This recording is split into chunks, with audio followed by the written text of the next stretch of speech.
नमस्कार, स्वागत है आप सभी का। आपके साथ मैं हूं अपर्णा। वक्त हो गया है उत्तराखंड की खबरों का। सबसे पहले बात करते हैं सीएम त्रिवेंद्र रावत को मिली सुप्रीम राहत की। तो प्रदेश के सीएम को सुप्रीम कोर्ट से राहत मिली है। सुप्रीम कोर्ट ने करप्शन के मामले में सीएम के खिलाफ सीबीआई जांच के उत्तराखंड हाईकोर्ट के आदेश पर रोक लगा दी गई है। वहीं कोर्ट ने पक्षकारों को नोटिस जारी किया है और 4 हफ्तों में जवाब मांगा है। तो सुप्रीम कोर्ट ने कहा कि पक्षकारों को 4 हफ्तों में अपना जवाब देना होगा। साथ ही सीएम त्रिवेंद्र रावत के खिलाफ सीबीआई जांच के जो आदेश दिए गए थे उस पर रोक लगा दी है सुप्रीम कोर्ट ने। हाई कोर्ट ने दिया था सीबीआई जांच का आदेश और सुप्रीम कोर्ट ने इस पर रोक लगाते हुए पक्षकारों को 4 हफ्ते के अंदर अपना जवाब देने को कहा है। सुप्रीम कोर्ट से सीएम त्रिवेंद्र रावत को राहत मिल गई, लेकिन कांग्रेस का कहना है कि इस राहत का कोई मतलब नहीं है। न्यायालय सर्वोपरि है, लेकिन बेशक जो है उन्हें राहत मिली है, लेकिन जो आरोप हैं वो तो आरोप सही है और उन आरोपों से मुख्यमंत्री अपना दामन नहीं छुड़ा सकते। वहीं कांग्रेस ने इससे पहले सीएम के इस्तीफे की मांग को लेकर राजभवन कूच किया और प्रदर्शन किया। हालांकि पुलिस ने उन्हें हाथी बड़कला में बैरिकेडिंग लगाकर रोक दिया। हालांकि इस दौरान कांग्रेस के कार्यकर्ताओं और पुलिस के बीच हल्की नोकझोंक भी देखने को मिली। कांग्रेस के प्रदर्शन में प्रीतम सिंह, देवेंद्र यादव, इंदिरा हृदय और हरीश रावत मौजूद रहे।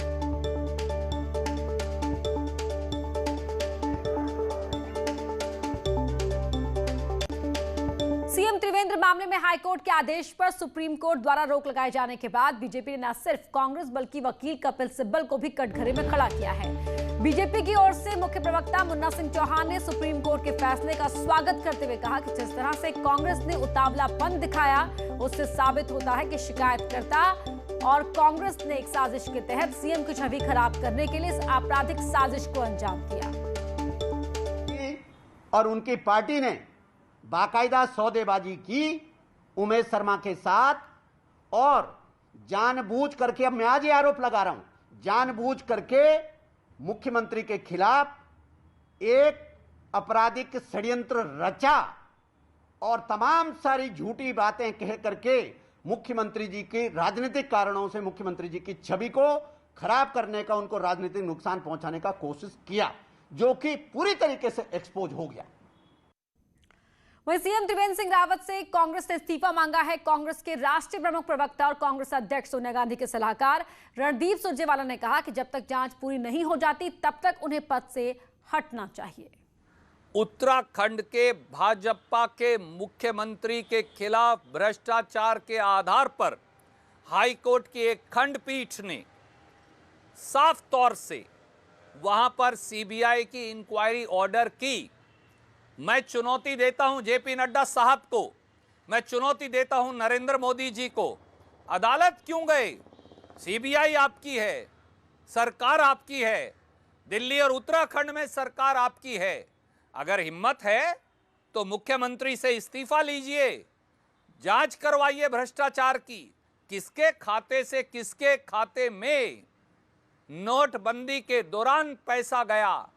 रावत साहब, आप सुप्रीम कोर्ट में जाकर स्टे ऑर्डर्स के पीछे मत छुपिए।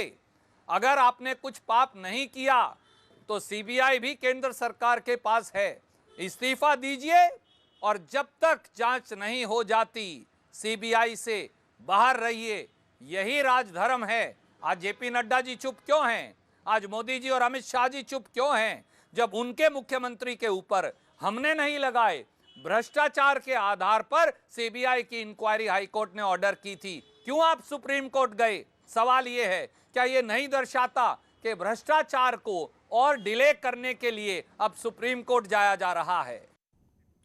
वहीं उत्तराखंड फॉरेस्ट डिपार्टमेंट के चीफ जयराज 31 अक्टूबर को रिटायर हो रहे हैं। बुधवार को उनका लास्ट वर्किंग डे था, लिहाजा बुधवार को ही उन्हें विदाई दे दी गई। उनकी जगह अब आईएफएस रंजना काला उत्तराखंड फॉरेस्ट डिपार्टमेंट की कमान संभालेंगी। बुधवार को शासन ने फॉरेस्ट चीफ के पद पर रंजना काला की तैनाती के आदेश जारी कर दिए हैं। 1985 बैच की रंजना काला भी 31 जनवरी को रिटायर हो जाएंगी। वो अभी प्रमुख वन संरक्षक वन्य जीव के पद पर तैनात हैं। रंजना काला 31 अक्टूबर को फॉरेस्ट चीफ के पद पर ज्वाइन करेंगी।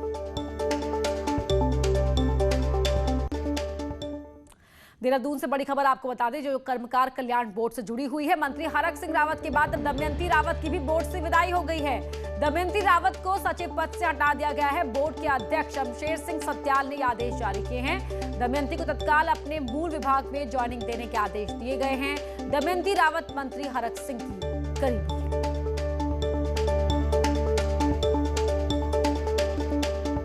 सीएम त्रिवेंद्र रावत ने गुरुवार से मंत्रियों के विभागों की समीक्षा का काम शुरू कर दिया है। गुरुवार को सीएम आवास पर मंत्री मदन कौशिक के विभागों की समीक्षा हुई, जिसमें खास तौर पर सीएम ने शहरी विकास विभाग से जुड़े काम में तेजी के निर्देश दिए। बैठक के बाद मंत्री मदन कौशिक ने कहा कि सीएम ने स्वच्छता, solid waste management, vending zone और पार्किंग व्यवस्था से जुड़े काम में तेजी के निर्देश दिए। 18 नवंबर तक मुख्यमंत्री सभी 8 मंत्रियों के विभागों की समीक्षा करेंगे। इसकी शुरुआत गुरुवार से हुई को लेके बड़ी गंभीरता से मुख्यमंत्री जी ने निर्देश दिए हैं। सॉलिड वेस्ट को लेकर कहा है कि इसे तत्काल गंभीरता से लेना पड़ेगा। वेंडिंग जोन को लेकर निर्देश दिए गए सारे जिलाधिकारियों को कि आप तत्काल वेंडिंग जोन की व्यवस्था करिए और इसको आगे बढ़ाइए। पार्किंग को लेके कहा है कि जहां पार्किंग सरकारी स्तर पर बनेगी नहीं, प्राइवेट पॉलिसी लेकर आइए। अपार्टमेंट पॉलिसी कहा है, प्रधानमंत्री आवास योजना के लिए कहा है, OTS के लिए कहा है। ये सभी बड़ी समीक्षा हुई और सबके लिए मुख्यमंत्री ने निर्देश जारी किए।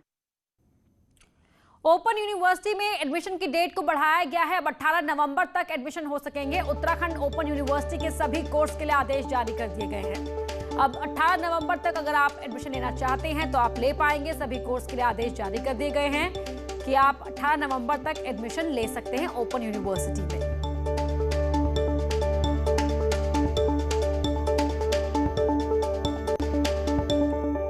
देहरादून के साक एकेडमी में एक साथ 47 बच्चों ने छुट्टी मांगी तो स्कूल टीचर का बेरहम चेहरा सामने आ गया। वहीं प्रबंधन की लापरवाही के चलते 7 बच्चे स्कूल से भाग भी गए। हालांकि प्रबंधन अब मामले में लीपापोती करने में लग गया है।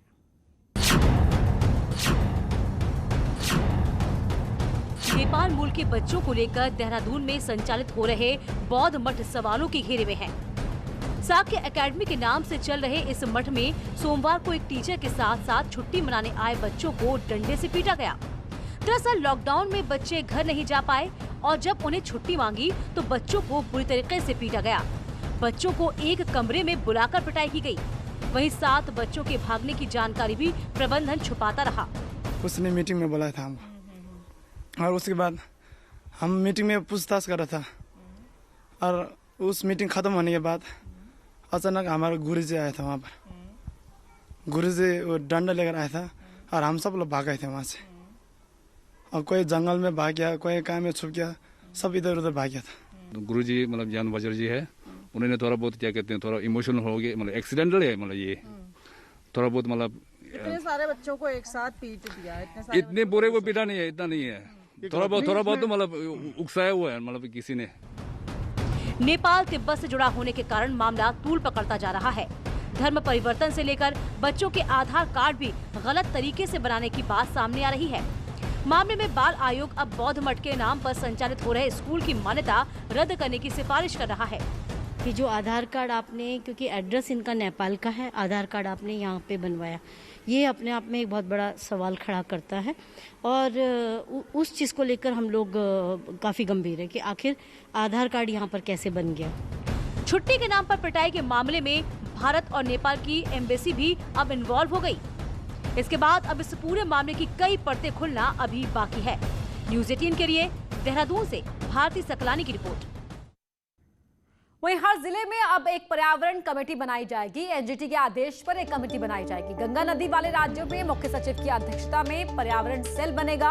मुख्य सचिव ने कहा, गंगोत्री से ऋषिकेश तक गंगा जल पीने लायक है। प्रदेश में 29 सीवर प्लांट एक्टिव हैं। उत्तरकाशी से खबर है, जहां चनियाली सौड़ हवाई पट्टी पर वायुसेना का अभ्यास हो रहा है। गुरुवार को वायुसेना के AN-32 मालवाहक विमान ने हवाई पट्टी पर सफलतापूर्वक लैंडिंग की और टेक ऑफ किया। चीन से तनातनी के बाद भारतीय सेना बॉर्डर इलाकों में लगातार युद्ध की प्रैक्टिस कर रही है। केदारनाथ पुनर्निर्माण कार्यों में तेजी लाने के लिए जहां भारी मशीनों की जरूरत हो रही थी, इसके बाद अब गौचर हेलीपैड में खड़ी कई मशीनों को वायुसेना के मालवाहक विमान चिनूक के जरिए केदारनाथ धाम तक पहुंचाया जा रहा है। वायुसेना की मदद से मंगलवार से शुरू हुए इस अभियान के तीसरे दिन भी गौचर हेलीपैड से ट्रैक्टर और ट्रक को अलग अलग हिस्सों में खोलकर केदारनाथ धाम तक पहुंचाया गया। साथ ही पोकलैंड मशीनों के साथ ही यहां अभी और भी कई मशीनरी सामान है जिसको चिनूक के जरिए धाम तक पहुंचाया जाएगा ताकि केदारनाथ धाम में चल रहे पुनर्निर्माण कार्यों में तेजी आ सके। टिहरी वन विभाग को एक नई कामयाबी मिली है। इसके तहत पौड़ी पर्वत पर करीब 50 करोड़ साल पुराने स्ट्रोमेटोलाइट फॉसिल्स जीवाश्म मिले हैं। टिहरी डीएफओ को कोको रोशे द्वारा 15 सितंबर को अपनी टीम के साथ पीडी पर्वत की ट्रैकिंग की गई थी और इसी पीडी पर्वत पर कुछ स्ट्रोमेटोलाइट की तरह पत्थर दिखने पर डीएफओ द्वारा इसकी फोटो और सैंपल लिए गए, जिसके बाद उन्हें वाडिया संस्थान और कुमाऊं विश्वविद्यालय के भूवैज्ञानिक प्रोफेसर बहादुर सिंह कोटोरिया को भेजा गया, जिन्होंने शुरुआती जांच में इस स्ट्रोमेटोलाइट फॉसिल्स बताया है और करीब 50 करोड़ साल पुराने होने की बात कही है। वहीं फॉरेस्ट टीम के साथ गए स्थानीय व्यक्ति का कहना है कि पीडी पर्वत में कई ऐसे रहस्य हैं जिनके बारे में कोई नहीं जानता। पुराने लोगों द्वारा इन जीवाश्म को राक्षसों की हड्डियां बताया जाता था। हमने ये कंफर्म किया कि ये स्ट्रोमेटोलाइट्स है, जो एक फॉसिल्स है और साइनोबैक्टीरिया। उन्होंने ये हमें जानकारी दिया था और ये भी बताया कि ये ओल्डेस्ट जो लाइफ फॉर्म्स है अर्थ में उनका फॉसिल्स है ये। अब एक नई स्थिति ये पैदा हो गई है कि अब इनके संरक्षण के लिए भी टिहरी वन प्रभाग को कार्य करना चाहिए और एक पर्यटन की दृष्टि से भी धार्मिक पर्यटन से हटकर अब नया जो एक पर्यटन का जो एक नया आयाम वहाँ पर हो सकता है, इसके लिए भी अब कार्य किया जाना चाहिए। अल्मोड़ा में गुरुवार को वर्चुअल अल्मोड़ा महोत्सव का आयोजन किया गया। डीएम ने दीप जलाकर महोत्सव का शुभारंभ किया। महोत्सव में रंगारंग कार्यक्रमों की धूम रही। गुरुवार को सीएम त्रिवेंद्र रावत को इस कार्यक्रम का उद्घाटन करना था, लेकिन सीएम का कार्यक्रम रद्द होने से डीएम ने इसका शुभारंभ किया।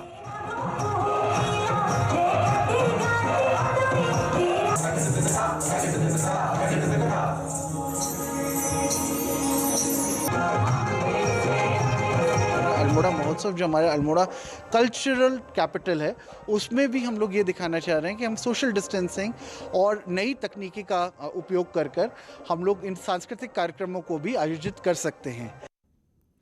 और यहाँ वक्त हो गया एक छोटे से ब्रेक का, जल्द लौटते हैं।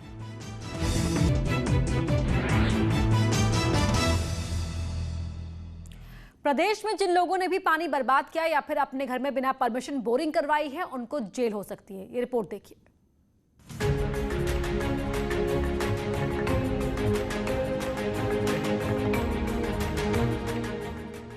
पेयजल निगम, जल संस्थान और देहरादून जिला प्रशासन ने ऐसे तमाम लोगों पर अब नकेल कसने की तैयारी कर ली है जिन्होंने बगैर परमिशन अपने घर में बोरिंग करवाई है या कार धोने के नाम पर लाखों लीटर पानी सड़कों पर बर्बाद करते हैं। मामले में दोषी पाए जाने पर 1 लाख तक का जुर्माना या फिर 5 साल तक की सजा हो सकती है। दरअसल पूरी कवायद central ground water level authority के 8 अक्टूबर के ऑर्डर के मद्देनजर की जाएंगी, जिसमें पर्यावरण अधिनियम संरक्षण के तहत कार्रवाई होगी। सेंट्रल ग्राउंड वाटर अथॉरिटी ने सेक्शन 5 एनवायरनमेंट प्रोटेक्शन एक्ट के तहत आदेश जारी किए हैं, जिसका उल्लंघन करने पर 5 साल तक की सजा है, 1 लाख का जुर्माने का प्रावधान है या दोनों का ही कानून में इसमें प्रावधान है। अब पेयजल संस्थान और सिंचाई विभाग मिलकर नीति बनाने और पानी की बर्बादी रोकने के लिए प्रदेश भर में पानी के मीटर लगाने की बात कह रहा है। उसका सबसे रोकने का जो कारगर उपाय है तो वो ये है कि मीटर लगा दिया है सारे कनेक्शन पे, और उसका जो टैरिफ है जो जितना उपयोग करेगा उस हिसाब से आधारित हो जाए। वहीं देहरादून प्रशासन ने भी गैर कानूनी तरीके से पानी का इस्तेमाल करने वाले लोगों का सर्वे कर लिस्ट मंगाई है। यदि लोग अवैध रूप से इस तरीके से बोरिंग कर रहे होंगे और अगर जल संस्थान की उसमें कोई अनुमति नहीं ली जा रही होगी तो संबंधित विभाग जो जल संस्थान है उसको निर्देशित किया जाएगा कि वो इसको चेक करें और ऐसे जो लोग हैं उनके विरुद्ध जो है जो नियम हो उनके अनुरूप कार्रवाई करें। यानी अगर अब आपने पानी की बर्बादी की तो जेल की हवा खाने को भी तैयार रहे, क्योंकि सरकार अब पानी की बर्बादी रोकने के लिए सख्त कदम उठाने जा रही है। भारती सकलानी, न्यूज़ 18, देहरादून। इस बुलेटिन में इतना ही। आगे देखिए महाबहस।